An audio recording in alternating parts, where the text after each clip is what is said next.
Griff, thank you. Joining us now is Republican Congressman from Texas, a member of the House Appropriations Committee, Tony Gonzales. His district includes Uvalde, where that most recent horrific mass shooting occurred. Congressman Gonzales, thank you for joining us. Our condolences to you, your state, the people of Uvalde, especially these grieving parents.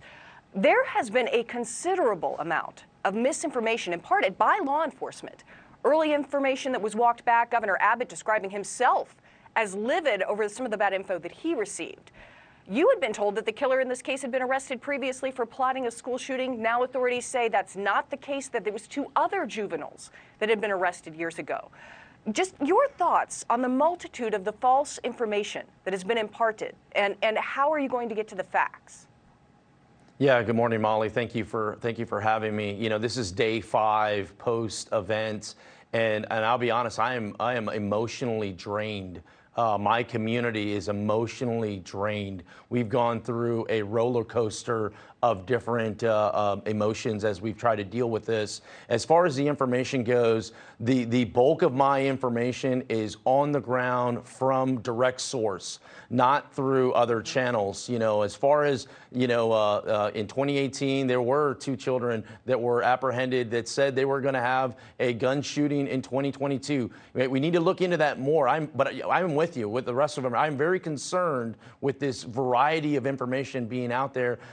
We need to get to the facts. We need to uncover some of this direct reporting. Hey, I want to see who are these kids? What is the status of them? What are we doing about it? How do we prevent another act from occurring? Because what often happens when there's one of these traumatic experiences, these mass shootings, there's copycats that begin to happen as well. I had a conversation with the FBI yesterday, and one of my questions was, what are we doing to protect not only the city of Uvalde, but other communities from other events going forward surrounding this? Yeah. In one of your prior interviews right here on Fox, you expressed concerns for this community once the shock, the horrific nature of this attack wears off, the shock of it. Anger is a part of grieving in general, but in this case, there was a decision made by law enforcement. Police were waiting outside of that classroom, waiting while wounded children were bleeding inside, some literally calling 911 for help from inside. Are you concerned about just the fury that could bubble up in the days ahead? I have spent the past several days meeting with families, meeting with first responders, meeting with law enforcement, meeting with members of the community, oftentimes one-off. Yesterday, Matthew McConaughey, I hosted him in Uvalde, and we spent the day going around just talking to people. It wasn't a press conference. Oftentimes you have these politicians that come down and they try to make this political, and because there's going to be finger pointing. People are angry, and people are looking for someone to point a finger at. To me, yes, we need to get to the facts, but we also need to be aware of this community. We are hurting. We are devastated, and it's not going to take a week. I mean, I was speaking with some counselors yesterday to say, hey, it's going to take at least 18 months before we get to a spot where people are healing again. I spoke directly to one of the initial officers that engaged the situation, and he took fire. He got wounded, and what they were telling me, because I'm asking, hey, why didn't you get in sooner? Like, walk me through that. And he goes, look, here's the deal, Tony. It was a steel door, and it was locked, and it would go outward, not inward, meaning I'd have to pry it open with a can. He goes, we didn't have those kind of tools. We were scrambling, looking for it. There was actually not a border patrolman, but a game warden. There was a game warden that had a crowbar and a hammer that they ended up going. Eventually, they find a key. But what I'm getting at is these folks wanted to get in there as fast as they possibly could. These were their children. These were their neighbors. And I'll also say one last thing is, after the event was over and they had cleared the room, there were copycat threats out there.